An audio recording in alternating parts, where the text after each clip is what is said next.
দর্শন কি আমরা তো নিয়ে যারা গেলাম জানি না তাদের মাঝেও এই অনুভূতি আছে কিনা, কিংবা আমরা মরলেও তা করা হবে, অনুভূতিটা আছে কিনা সেটাই জানাচ্ছি। মানুষ যখন মারা যায় মস্তকের দিকে তুলসীর ভাণ্ড নিয়ে একজন যাচ্ছে, চরণের দিকে দানের খই ছড়িয়ে দিয়ে বলছে বল হরি। ওই লাশটা আমাদের একটা তত্ত্ব জানিয়ে গেল কিছুক্ষণ আগে, একটা অনুভূতির সঞ্চার করিয়ে গেল।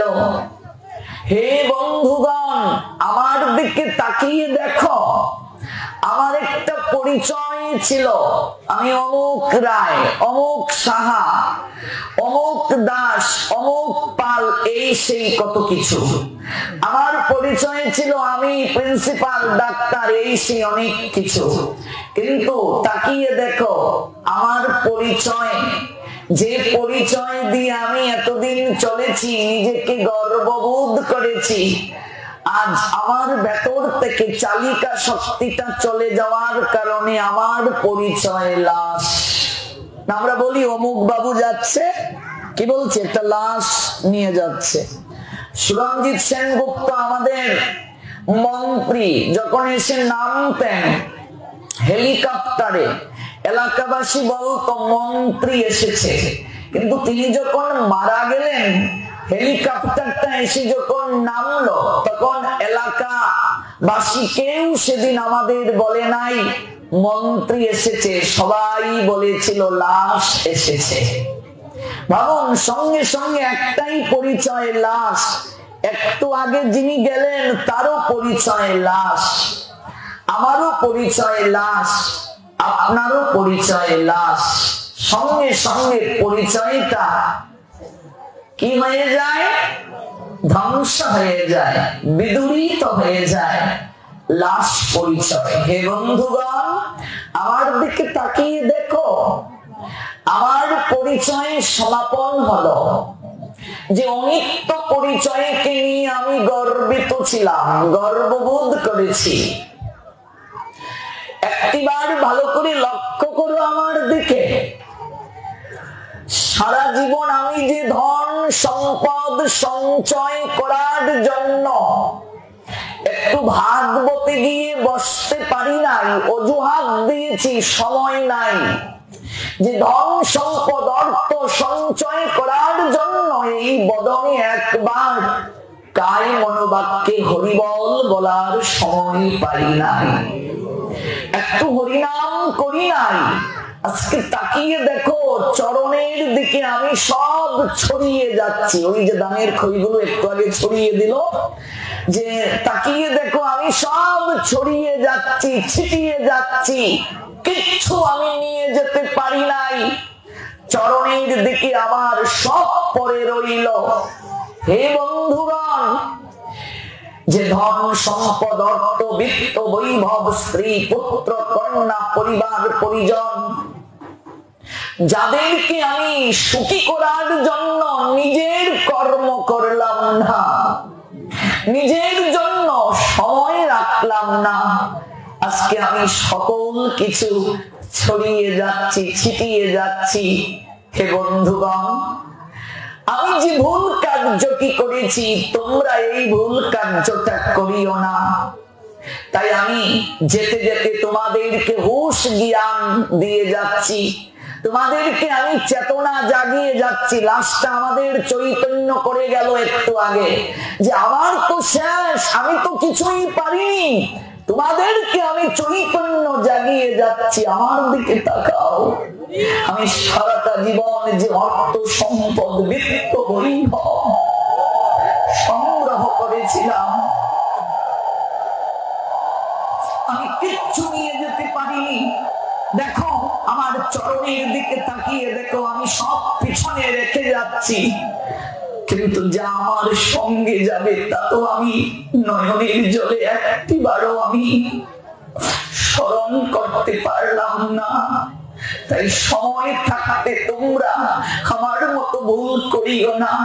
তোমাদের আমি চেতনা জাগিয়ে যাচ্ছি, তোমরা বদন ভরে হরি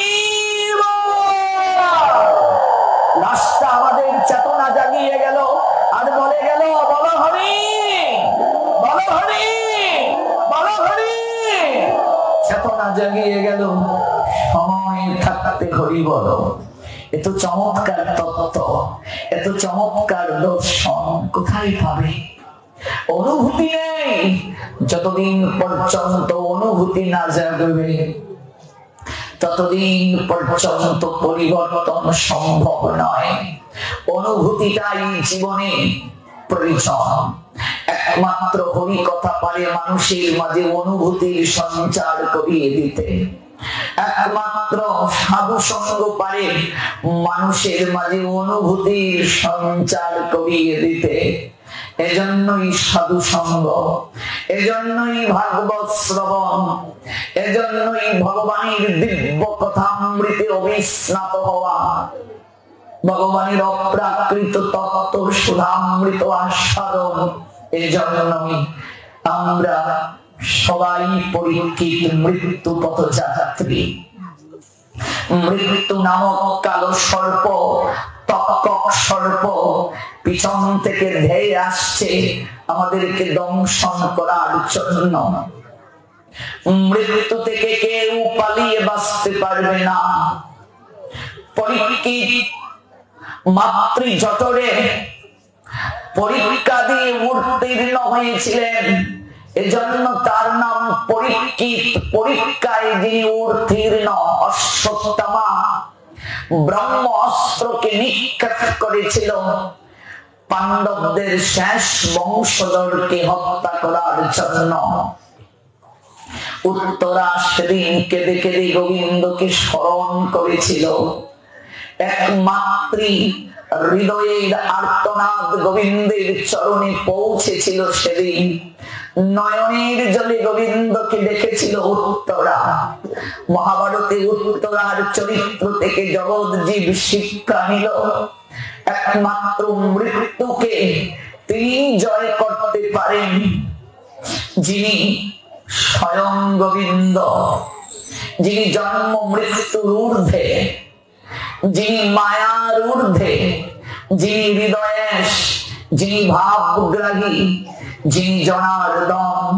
উত্তরার নয়নের জল আর আর্তনাদ গোবিন্দকে নৈকট্যে বিরাজ করাতে বাধ্য করেছিল।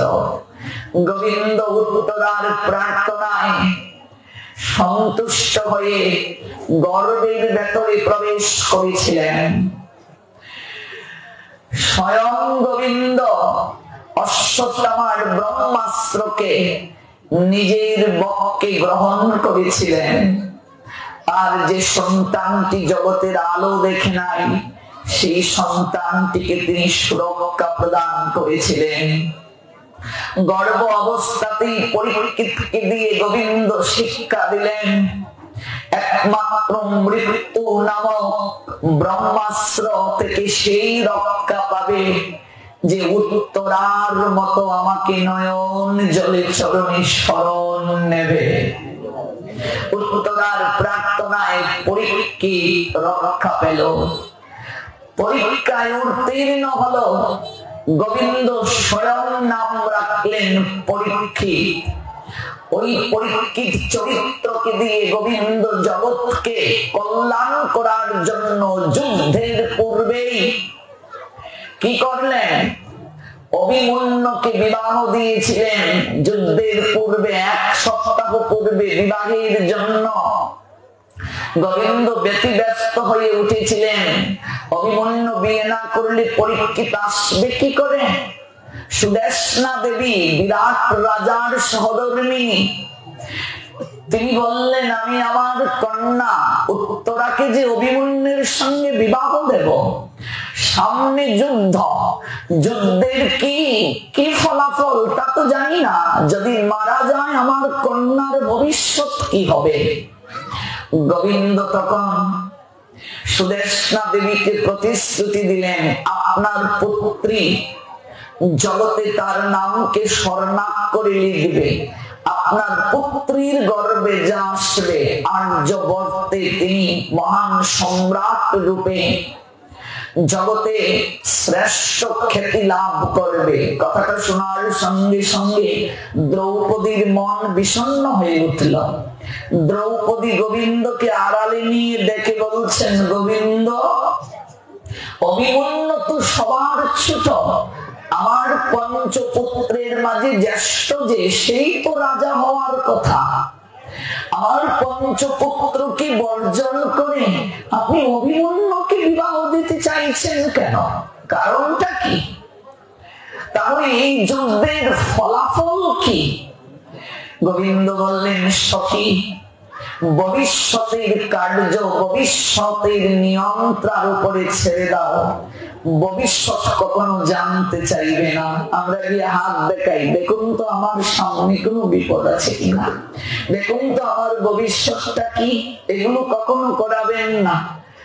ভজন করে যান। কারো আয়ুও যদি কমে যায়, ভজনের মাধ্যমে আয়ু বর্ধিত হয়। তার প্রকৃষ্ট প্রমাণ শ্রীবাস পণ্ডিত। শ্রীবাস জেনেছিলেন তিনি আর মাত্র একদিন বাঁচবেন, অথচ শ্রীবাসের আয়ু বেড়ে গেল ভজনের দ্বারা, ভাগবত শ্রবণের মাধ্যমে। আয়ু না থাকলে আয়ু বৃদ্ধি প্রাপ্ত হয়, দোষ থাকলে দোষ কেটে যায়, দুর্দশা থাকলে দুর্দশা কেটে যায় ভজনের দ্বারা। ভজনই পারে একমাত্র সর্ব অবস্থা থেকে আমাদের রক্ষা করতে, উদ্ধার করতে। তাবিজ, কবচ, জল পড়া এগুলো কিছু নয়, জড়িবটি এগুলো কিছু নয়। ভজন, একমাত্র ভজন পারে জীবকে রক্ষা করতে, আর কিছু নয়। সখী, যুদ্ধের কি ফলাফল তা তুমি জানতে চাও না, তাহলে তোমার আগ্রহ নষ্ট হয়ে যাবে। দ্রৌপদী নাচুর বান্দা না। অভিমন্যুর বিয়ে নিয়ে আপনি ব্যস্ত কেন? আমার পুত্রকে নিয়ে আপনি কেন ভাবছেন না? জ্যেষ্ঠ পুত্রই তো রাজা নয়, তাই তো পরম্পরা, তাই তো নিয়ম। তাহলে আমার পঞ্চপুত্র কেউ কি যুদ্ধে বাঁচবে না? মায়ের মন তো মনে পূর্বেই সাড়া দিয়েছে। গোবিন্দ তখন জানালেন, শুধু তোমার পঞ্চপুত্র নয়, তোমার পঞ্চ স্বামী ছাড়া এই কুরুক্ষেত্রের যুদ্ধে পাণ্ডুর বংশে আর কেউ বাঁচবে না। এমনকি অভিমন্যুর মৃত্যু হয়ে যাবে। এই জন্যই তো বিবাহ দিয়ে পরবর্তীতে জগৎ জীবকে মার্গ প্রদর্শন করাতে আমি অভিমন্যুকে উত্তরার সঙ্গে বিবাহ বন্ধনে আবদ্ধ করতে চাচ্ছি। দ্রৌপদী তখন আছাড়কে মাটিতে পড়ে বললেন, গোবিন্দ, আমি যুদ্ধ চাই না। ভবিষ্যৎ যদি কেউ জানে, তার কর্ম করতে গিয়ে আগ্রহ হারিয়ে ফেলবে এবং সে বর্তমানের আনন্দটাকে অনুভব করতে পারবে না। বর্তমানের আনন্দ হারাবে, ভবিষ্যতের চিন্তায় উদ্বিগ্ন হবে। এই জন্য ভবিষ্যৎ কি, ভবিষ্যৎ নিয়ন্ত্রণের উপরে ছেড়ে দিয়ে কর্ম করো। কর্মণি এবং অধিকারতে মা ফলেষু কদাচন মা কর্ম ফলহেতু ভূমার্তে সঙ্গস্ত কর্মাণি। কর্মে অধিকার আছে, ফলে অধিকার নেই। কর্ম করে যাও, ফলদাতা গোবিন্দ। দ্রৌপদীকে জ্ঞান উপদেশ দান করলেন, যুদ্ধে প্রবৃত্ত করালেন। অভিমন্যুর সঙ্গে বিবাহ হলো উত্তরা। পরবর্তীতে আমরা জানি অভিমন্যুর বয়স তখন ছিল 14 বছর যখন বিবাহ বন্ধনে আবদ্ধ হয়েছিলেন। কলিযুগের হিসাবে 14 নয়, তখনকার সময় মানুষের আয়ু ছিল 1000 বছর। 14 বছর অভিমন্যুর বয়স ছিল। অন্তঃসত্ত্বা অবস্থায় উত্তরা রইলেন। অভিমন্যু সপ্তরথীর দ্বারা চক্রবুহে নিহত হলেন। সেই উত্তরার গর্ভে গোবিন্দ প্রবেশ করে ব্রহ্মাস্ত্র নিজের দেহে গ্রহণ করে পরীক্ষিতকে জগতে আনলেন। উত্তরার সংবাদ মহাভারত থেকে পড়বেন। প্রার্থনা কি চমৎকার ভাবে উত্তরা করেছিলেন। পরীক্ষা দিয়ে উত্তীর্ণ হলেন পরীক্ষিত। আমরা সকলেই পরীক্ষিত। প্রত্যেকটা পদে পদে আমাদের সংসারে পরীক্ষা দিতে হচ্ছে। এই সংসারটা কুরুক্ষেত্র। আমরা প্রত্যেকেই যুদ্ধে আমরা ব্যতিব্যস্ত আছি। পরীক্ষা প্রত্যেকটা মুহূর্তে মুহূর্তে শরীরে যেমন দিতে হয়, সংসারে তেমন দিতে হয়। চারিদিকে বিপদ, আবার পিছনে মৃত্যু নামক তক্ষক আসছে দেহে সুবল দেয়ার জন্য। উচিতটা কি কর্তব্য?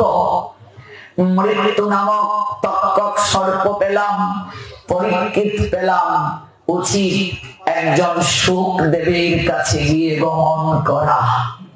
কে শুকদেব? এই আসনে যিনি ব্যাসদেবের প্রতিনিধি হয়ে বসেন তিনি শুকদেব। কারা এসে আমরা বসেছি? সবাই মৃত্যু পথযাত্রী। আমরা সবাই মৃত্যুর ভয়ে এসেছি, কখন জানি চলে যাব, কি নিয়ে যাব। মৃত্যু পথযাত্রী ব্যক্তির কর্তব্য কি, এই নিয়ে ভাগবত শুরু হলো। গীতায় যে প্রশ্ন অর্জন করলেন, কোন পথে চললে আমার মঙ্গল হবে, তার থেকে অধিকতর যুক্তিযুক্ত প্রশ্ন পরীক্ষিতের প্রশ্ন শুকদেব চরণে। প্রশ্নটা কি? মৃত্যু পথযাত্রী ব্যক্তির করণীয় কি? আলো কোথায়? চারিদিকে অন্ধকার, অজ্ঞানতার অন্ধকার, আলোটা কোথায়? শুকদেব আলোর সন্ধান দিলেন। এর আগে অজস্র প্রশ্ন করলেন পরীক্ষিত ঋষিদের নিকটে, মুনিগণের নিকটে। কেউ বললেন ধ্যান করুন আপনি, কেউ বললেন পুজো পার্বণ করুন, কেউ বললেন আপনি যজ্ঞ করুন, কেউ বললেন আপনি সাধু সেবা করুন। সবার কথা জেনে, সবার নিকট থেকে পরামর্শ নিয়ে পরীক্ষিত সবাইকে করজোড়ে বললেন, আপনাদের সকল পরামর্শ আমি নতমস্তকে গ্রহণ করলাম। এবার আমি বিনম্র চিত্তে জানতে আগ্রহী, আমি কি 7 দিনের মাঝে ঈশ্বর প্রাপ্ত হব? আমি যজ্ঞ করলাম, ধ্যান করলাম, আমি সকল কিছুই করলাম, কিন্তু আমি কি ঈশ্বর প্রাপ্ত হব? সবাই নতমস্তকে রইলেন। কেউ কখনো কেউ শতভাগ পরীক্ষিতকে আশ্বস্ত করতে পারলেন না 7 দিনের মাঝে ঈশ্বর দর্শন সম্ভব কিনা, ঈশ্বর প্রাপ্তি সম্ভব কিনা। তখনই সেখানে নবযৌবনে পদার্পণরত মায়ার ঊর্ধ্বে যিনি উঠেছেন শুকদেব গোস্বামীপাদ, তিনি এসে দণ্ডায়মান হলেন। সকল ঋষিগণ মুনিগণ নিজ নিজ জায়গা থেকে আসন ছেড়ে দাঁড়িয়ে তাকে সম্মান প্রদর্শন করলেন, একটা আসন দিলেন তাকে বসার জন্য। দিগম্বর শুকদেব আসনে উপবেশন করলেন আর মৃদু হেসে বললেন, পরীক্ষিত 7 দিন তো সে দীর্ঘদিন, মুহূর্তের মাঝে ঈশ্বর দর্শন আমি তোমায় করিয়ে দিতে পারবো। 7 দিন তো অনেক দিন, মুহূর্তের মাঝে ঈশ্বর দর্শন হয়। লোক মাত্র সাধু সঙ্গে সর্বসিদ্ধি হয়, কৃষ্ণ প্রাপ্তি হয়। একমাত্র মৃত্যু পথযাত্রী ব্যক্তির কর্তব্য কায় মনোবাক্যে ভগবানের কথাকে শ্রবণ করা, ধ্যান করা, চিন্তন করা। ভগবানের কথা শ্রবণই পারে তার চিত্তকে নির্মল করে, তাকে ভগবত চরণ প্রাপ্ত করিয়ে দিতে। কারণ ভগবানের সকল শক্তি আছে তার নামের মাঝে, কথার মাঝে। শুরু হলো ভগবানের কথা শ্রবণ। পরীক্ষিতকে উদ্দেশ্য করে জগতের সবাইকে জানালেন শুকদেব গোস্বামীপাদ, জানালেন শ্রীমৎ ভাগবত। একমাত্র মৃত্যু পথযাত্রী ব্যক্তির কর্তব্যই হচ্ছে কায় মনোবাক্যে ভগবানের কথাকে শ্রবণ করা। কিভাবে শ্রবণ করব? কায় মনোবাক্যে। এই 2 থেকে 2.5 ঘন্টা সময়ের জন্য আমরা এসেছি। পরীক্ষিতের মতো আমরা পারবো না। 7 দিন 7 রাত আহার না করে ভগবানের কথা শ্রবণ করতে পারবো কি? সম্ভব নয়। পরীক্ষিত জল গ্রহণ করলেন না, কারণ জল গ্রহণ করলে প্রকৃতির ডাকে তাকে প্রস্রাব করতে যেতে হবে। আহার গ্রহণ করলেন না, প্রকৃতির ডাকে তাকে মল ত্যাগ করতে যেতে হবে। আমরা পারবো না। পরীক্ষিতের মতো শ্রোতা কলিযুগে নেই, আর সুখদেবের মতো বক্তাও কলিযুগে নেই। শ্রোতাও নেই, বক্তাও নেই। আমরা এসেছি কেবল 2 থেকে 2.5 ঘন্টা সময়ের জন্য। এই 2 থেকে 2.5 ঘন্টা সময় চেষ্টা করতে হবে কোন প্রকার আহার না করতে। ভালো করে কথাটা উপলব্ধি করবেন। এটাই সর্বপ্রথম আচার্যগণ সিদ্ধান্ত দিলেন। ভাগবত আসরে বসে এমনকি জল গ্রহণ করাও নিষিদ্ধ, যদিও আমরা অনেকেই পারি না, কিন্তু আমি নিয়মটা বলছি। ভাগবত আসরে বসে জল গ্রহণ নিষিদ্ধ। কোন প্রকার আহার হবে না। 2 থেকে 2.5 ঘন্টা সময় কিচ্ছু আহার হবে না। বাচ্চাদেরকে চিপস খাওয়ায় অনেক মায়েরা, কেউ বাদামের বিচি খাচ্ছে, কেউ সিমের বিচি খাচ্ছে, বুট খাচ্ছে। না, সম্ভব নয়, গ্রহণ করা যাবে না। যতক্ষণ পর্যন্ত আমি ভগবানের কথা শ্রবণ করব, কোন প্রকার আহার করা যাবে না। এটি হচ্ছে প্রথম কথা। এই 2 থেকে 2.5 ঘন্টা সময়ের ভেতরে আমাকে এরকম চিন্তায় অধিষ্ঠিত হতে হবে, আমার কোন স্ত্রী নেই। আমি কি বলবেন, মা এই কেমন কথা আপনি বলছেন? আমার স্ত্রী আছে আর আমি বলবো স্ত্রী নেই? হ্যাঁ, এই 2.5 ঘন্টা সময়ের জন্য আপনার স্ত্রী নেই। এই পক্ষ ভাববে আমার স্বামী নেই। অনেকে বলবে এই কি অলক্ষণে কথা বলছেন আপনি? হ্যাঁ, জগৎ স্বামী গোবিন্দ। 2.5 ঘন্টা সময়ের জন্য আমার স্বামী নেই, স্ত্রীও নেই, মা নেই, বাবা নেই, পুত্রও নেই, কন্যাও নেই। আমি ব্যবসায়ী নই, আমি চাকুরিজীবী নই। এই জগৎ সংসারে আমি যেভাবে এসেছিলাম, কিভাবে? দিগম্বর, দিগম্বরী হয়ে। দিগম্বর মানে কি? বস্ত্রহীন। দিগম্বরী মানে কি? বস্ত্রহীনা। অর্থাৎ আমরা নগ্ন হয়ে যেভাবে এসেছিলাম, যাব যেভাবে, কিচ্ছু নিয়ে যাব না। দিগম্বর হয়ে, দিগম্বরী হয়ে যেভাবে এসেছিলাম একা, যেভাবে যাব একা। এই 2 থেকে 2.5 ঘন্টা সময় ভাববো, হে গোবিন্দ, এই জগৎ সংসারে আমার কেউ নেই। এই 2.5 ঘন্টা সময় আমি কেবল তোমার, আর তুমি কেবল আমার। এইভাবে যদি কেউ শ্রবণ করতে পারে, তাই মনোবাক্যে শ্রদ্ধার সঙ্গে 2 থেকে 2.5 ঘন্টা, তাহলেও সে নিজের চিত্তকে অচিরেই পরিমার্জন করতে পারবে, শোধন করতে পারবে। কারণ ভাগবতেরই শক্তি আছে কলিযুগে চিত্তকে শোধন করাতে। ভাগবতের 10ম স্কন্ধের যে অহৈতুকী ব্রজ প্রেম, সেই প্রেমী শ্রীমন মহাপ্রভু জগৎকে প্রচার করলেন, জগৎকে জানালেন। শ্রীমন মহাপ্রভুর যে অহৈতুকী প্রেম বিতরণ, এই প্রেম হলো রাধা প্রেম। এই প্রেম জগৎ জীবকে শ্রীমন মহাপ্রভু যেচে যেচে বিতরণ করলেন। বহু বিরঞ্চিত বাঞ্ছিত প্রেম জগতে ফেলিল ঢালি, কাঙ্গালে পাইয়ে খাইল নাচিয়ে, হাতে দিয়া করতালি। দেখুন কি বলছেন, কাঙ্গালে পাইয়ে খাইল নাচিয়ে। প্রকাশানন্দ সরস্বতী, তিনি পরবর্তীতে প্রবুদানন্দ সরস্বতী রূপে খ্যাত হন। সেই প্রকাশানন্দ সরস্বতী তিনি আক্ষেপ করে বলছেন, গৌর প্রেমের ঢেউ সবার গায়ে লাগলো, কেবল আমি বঞ্চিত হলাম, কেবল আমার গায়ে লাগলো না। প্রশ্ন করছেন প্রকাশানন্দ সরস্বতী, কি আপনার গায়ে কেন লাগলো না?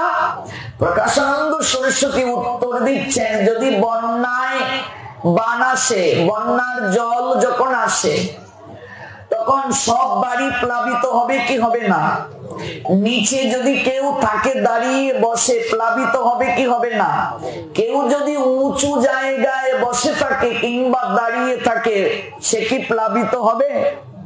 জল কি তার শরীরে লাগবে? প্রকাশানন্দ সরস্বতী বলছেন, গৌরাঙ্গের প্রেমের ঢেউ আমার গায়ে লাগলো না, কারণ আমি অহংকারের উঁচু জায়গায় বসেছিলাম, যার কারণে আমার গায়ে লাগে না। এই জন্য গৌর প্রেম রসে সেই ডুবতে পারবে যে কাঙ্গাল হতে পেরেছে। কাঙ্গালে পাইয়ে খাইল নাচিয়ে।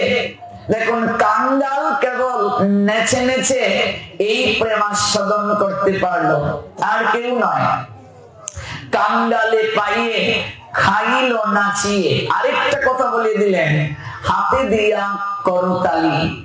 ভবগিরণ চিরবাঞ্ছিত প্রেম জগতে ফেলিল ঢালি, কাঙ্গালে পাইয়ে খাইল নাচিয়ে, হাতে দিয়া করতালি। শ্রীমান মহাপ্রভুর যে প্রেম বিতরণ, ওই প্রেমটা ব্রজ প্রেম, রাধা প্রেম, ব্রহ্মা আদি দেবতার দুর্লভ ওই প্রেম সবাকারে যাচ্ছে।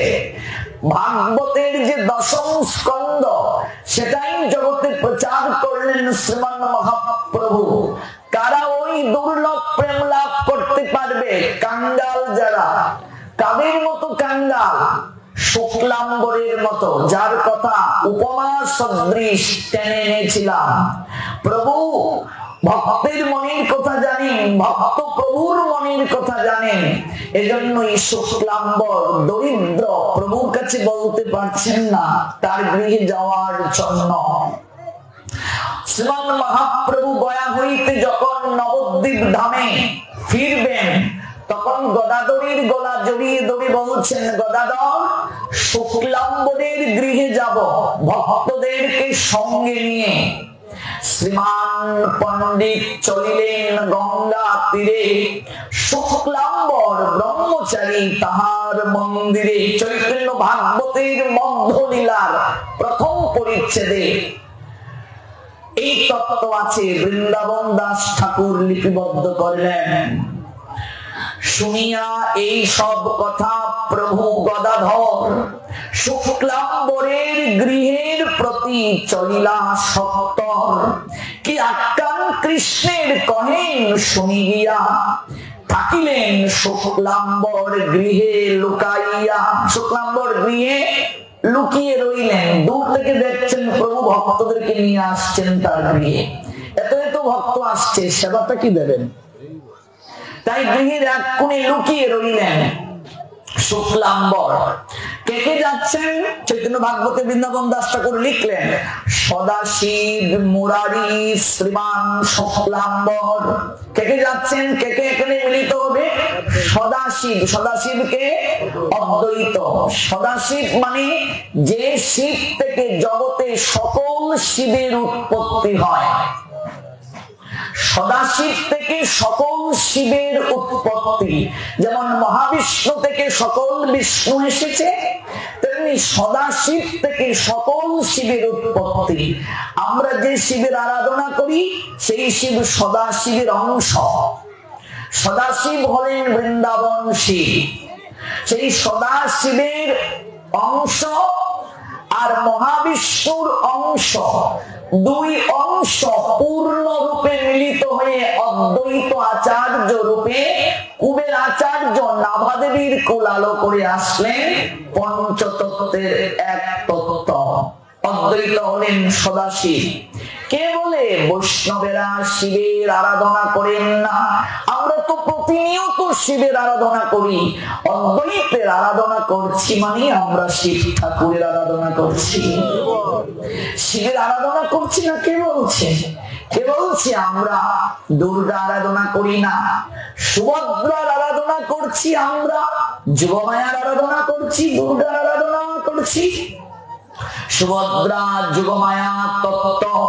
যোগমায়াকে ছাড়া গোবিন্দ কোন লীলা বিলাস করতে পারেন না। যোগমায়াকে আশ্রয় করে সকল লীলা বিলাস সম্পাদন করেন প্রভু। আমরা শিবকে বৈষ্ণব শুধু নয়, বৈষ্ণবানাং ইয়াতা শম্ভু শ্রেষ্ঠ রূপে আমরা আরাধনা করি। খুব সহজে শিব ঠাকুর আমাদের অহৈতুকী কৃষ্ণ প্রেম দান করতে সমর্থ। সদাশিব যাচ্ছেন, আছেন কে? মুরারি গুপ্ত। মুরারি গুপ্ত হচ্ছেন স্বয়ং হনুমান। হনুমান কলিযুগে মুরারি গুপ্ত হয়ে জন্ম নিলেন। সবাই যাচ্ছেন। শুক্লাম্বর এক কোণে লুকিয়ে আছেন, অন্তর্যামী মহাপ্রভু তো সব জানেন। ডাকছেন শুক্লাম্বর। শুক্লাম্বর এবার গৃহ থেকে বের হলেন।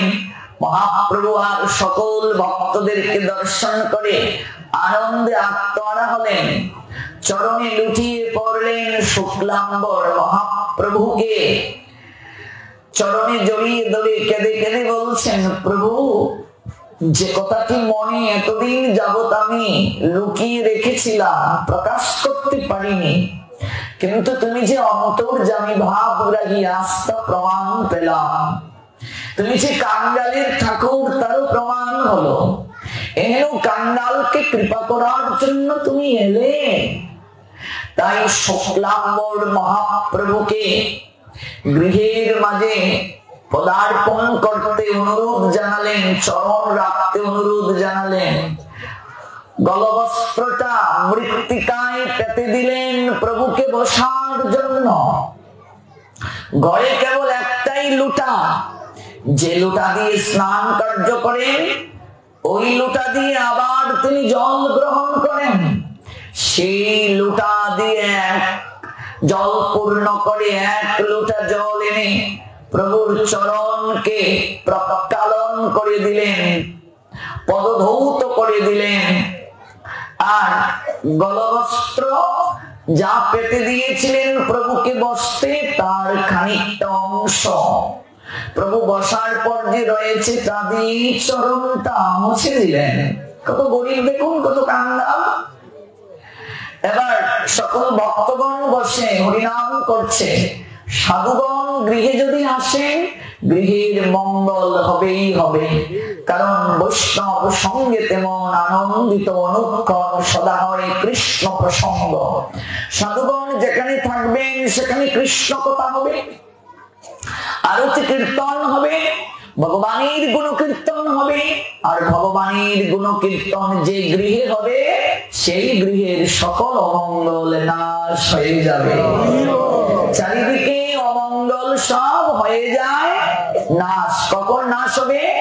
চৌদিকে মহাপ্রভুর নাম সংকীর্তন। যখন চারিদিকে সবাই হরিনাম কীর্তন করবে গৃহে, তখনই গৃহের অমঙ্গল নাশ হবে। শ্রী গোবিন্দ গুণ কীর্তনে সর্বদা শুক্লাম্বর মত্ত থাকেন।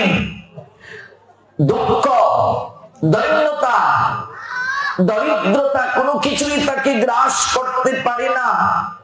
মহাপ্রভুর কৃপা ব্যতীত তার সেবকগণকে, কৃষ্ণ সেবকগণকে, মহাপ্রভুর সেবকগণকে, বৈষ্ণবকে কে চিনবে গো? বৈষ্ণব চিনতে নারী দেবেরও শপথি। দেবতাই সাধু চিনতে পারে না, প্রকৃত বৈষ্ণব চিনতে পারে না, আমরা কি করে চিনব? তাই মহাপ্রভু শুক্লাম্বরকে বলছেন, শুক্লাম্বর, তোমার এই যে ঝুলি, যা তুমি স্কন্ধে চাপিয়ে ভিক্ষায় যাও, এই ঝুলিটা একটু আমার কাছে দাও তো।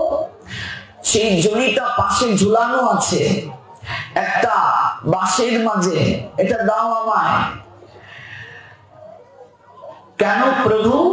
দাও না একটু দেখি ভেতরে কি আছে। তখন মহাপ্রভু ঝুলির ভেতরে হাতটা রাখলেন, হাতটা প্রবেশ করিয়ে ভাঙ্গা কিছু তন্ডুল, তন্ডুল মানে চাল, কিছু চাল পেলেন। এক মুষ্টি চাল সেখান থেকে আনলেন, এনে 2 থেকে 3টা চাল নিজের মুখে পুরে দিলেন মহাপ্রভু। যত ভক্তগণ আছেন, গদাধর, সদাশিব, মুরারি, এমনকি মুকুন্দ, এমনকি যত ভক্তগণ ছিলেন মুরারি গুপ্ত সহ, সবার হাতে একটু একটু করে শুকনা কাঁচা তন্ডুল দিয়ে দিলেন। সবার হাতে হাতে মহাপ্রভু নিজেই একটু তণ্ডুল চিবিয়ে গ্রহণ করে যে ঘটিটা দিয়ে মহাপ্রভুর চরণ ধৌত করে দিয়েছিলেন শুক্লাম্বর, সেই ঘটিটা থেকে এক চুমুক জল পান করলেন মহাপ্রভু। শুক্লাম্বরকে জড়িয়ে ধরে মহাপ্রভু বলছেন, শুক্লাম্বর, কারো গৃহে যদি অতিথি আসে, অভুক্ত অবস্থায় যদি সে গৃহ থেকে চলে যায়, গৃহ থেকে লক্ষ্মী বিদায় হয়ে চলে যায়। কারো গৃহে যদি অতিথি আসেন, সে অতিথি যদি অভুক্ত হয়ে চলে যায়, লক্ষ্মী সেই গৃহ থেকে বিদায় হন, গৃহকর্তার অমঙ্গল হয়। তুমি আমার প্রাণের স্পন্দন, আমি তো তোমার অমঙ্গল করতে পারি না। আমি উপলব্ধি করতে পেরেছি তোমার গৃহে কিছু নেই, কিন্তু আমি অভুক্ত অবস্থায় তোমার গৃহ থেকে কি করে যাব? তাই খানিকটা কয়েকটা তণ্ডুল আমি গ্রহণ করে এক গণ্ডুষ জল গ্রহণ করলাম, যেন লক্ষ্মী তোমার গৃহে অবস্থান করেন, যেন লক্ষ্মীর বিরাট বাজন না হও। শুক্লাম্বরকে জড়িয়ে ধরে মহাপ্রভু যখন কথাগুলো বলছিলেন, মহাপ্রভুর নয়ন থেকে টপ টপ করে জল পতিত হচ্ছিল। শুক্লাম্বর আর স্থির থাকতে পারলেন না, প্রভুকে জড়িয়ে ধরে কেঁদে কেঁদে বলছেন, প্রভু, এই জগৎ সংসারে আমার কোনো অভিযোগ নেই, আমি এমন কাঙ্গাল হয়ে অনন্ত জন্ম থাকতে চাই যে কাঙ্গাল হয়ে তোমার কৃপা এমন করে পাওয়া যায়। আমি এমন দুঃখী হয়ে অনন্তকাল থাকতে চাই যে দুঃখ পেয়ে দুঃখহারি জনার্দন গৌরাঙ্গ সুন্দরের প্রেমালিঙ্গন প্রাপ্ত হওয়া যায়। আমি এমন পতিত হয়ে অনন্তকাল থাকতে চাই যে পতিত পাবন গৌরাঙ্গ সুন্দরের প্রেমালিঙ্গন আমার ভাগ্যে হয়। প্রভু, তুমি কাঙ্গালের ঠাকুর, পরম দয়াল শ্রীহরি, এই ঘটি দিয়ে পাদ প্রক্ষালন করি, এই ঘটি দিয়ে আমি জল গ্রহণ করি, তুমি সেই ঘটির জল নিজে গ্রহণ করলে। চৈতন্য ভাগবতের মধ্য লীলায় বৃন্দাবন দাস ঠাকুর লিখলেন, প্রভু বলে, শোনো শুক্লাম্বর ব্রহ্মচারী, তোমার হৃদয়ে আমি সর্বদা বিহরি, তোমার ভুজনে হয় আমার ভুজন, তুমি ভিক্ষায় চলিলে হয় আমার পর্যটন। শোনো শুক্লাম্বর,